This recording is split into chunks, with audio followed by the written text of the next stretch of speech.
Nous sommes de retour sur le plateau de Smartech pour notre rendez-vous avec le biomimétisme. Et c'est aujourd'hui Margot Didier, analyste scientifique chez Bioxégie, qui va nous parler de ces technologies inspirées de la nature. Bonjour Margot. Bonjour. On va démarrer aujourd'hui ensemble avec un drone qui est inspiré du fruit des érables. Exactement.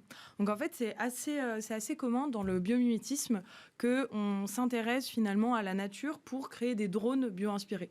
Ça paraît assez logique finalement de s'intéresser aux oiseaux, de s'inspirer des insectes pour créer des engins volants. C'est d'ailleurs les premières choses que l'homme a faites lorsqu'ils ont voulu créer les machines volantes dans le XVIIIe siècle, c'est s'inspirer du battement des ailes des oiseaux.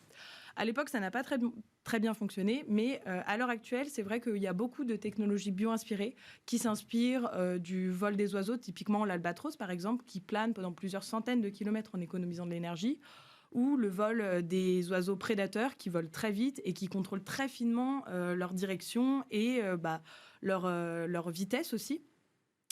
Et donc, ça paraît très logique de s'intéresser aux oiseaux et aux insectes pour construire des drones.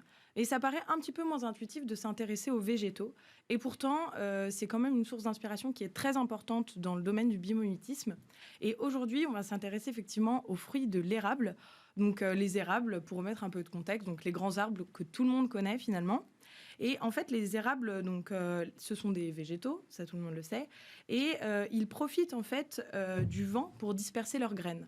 Donc c'est un mode de dispersion qui s'appelle l'anémochorie, parce que les végétaux étant immobiles, l'évolution a sélectionné des stratégies de reproduction, de dispersion des graines qui sont très différentes que pour les animaux, par exemple.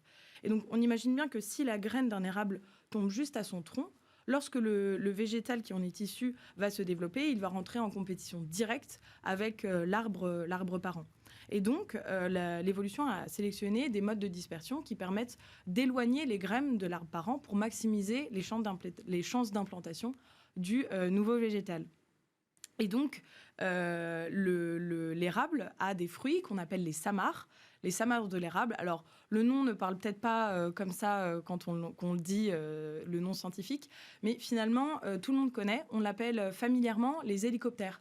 Donc, ce sont les graines de l'érable qui se détachent, en fait, qui, lorsqu'elles se détachent de l'arbre, tournoient Alors là, on les voit avec une couleur très fuchsia, alors qu'on les repère plutôt pour leur couleur beige. Exactement. Celle qu'on voyait à l'écran, en fait, c'était avant que le fruit sèche.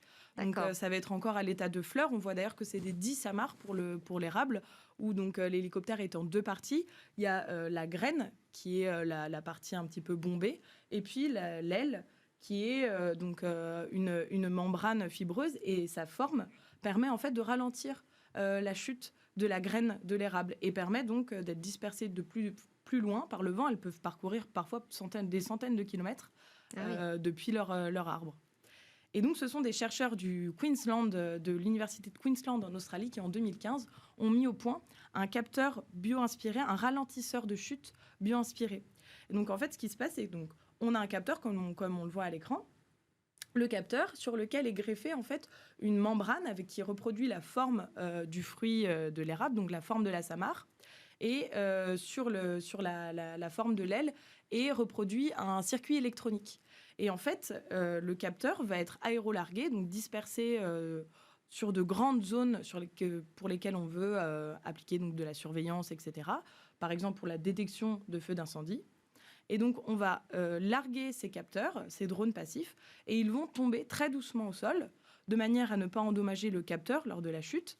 Et ça permet en fait de faire un système de ralentissement de chute qui est très peu coûteux.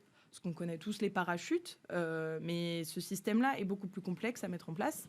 Et donc, lorsqu'on veut disperser ces capteurs sur une grande zone, et de manière à ne pas endommager les capteurs à moindre coût, ce drone est très intéressant en fait, ce système. Et on peut réutiliser aussi ce capteur ? Exactement. Alors on peut les réutiliser si on arrive à les récupérer. Mais là, l'idée des chercheurs, c'est de continuer à mettre en place en fait une nouvelle matière pour la forme de l'aile, pour qu'elle soit biodégradable. D'accord. Voilà. Et là, ce serait vraiment la nature qui retourne à la nature. Exactement. Merci beaucoup Margot Didier. Je rappelle que vous êtes analyste scientifique chez Bioxégie pour nous avoir parlé donc de ces drones bio inspirés par des végétaux. Et ça, effectivement, c'est original. À suivre dans Smartech, c'est notre opération contre le Covid. On va parler de Covid List.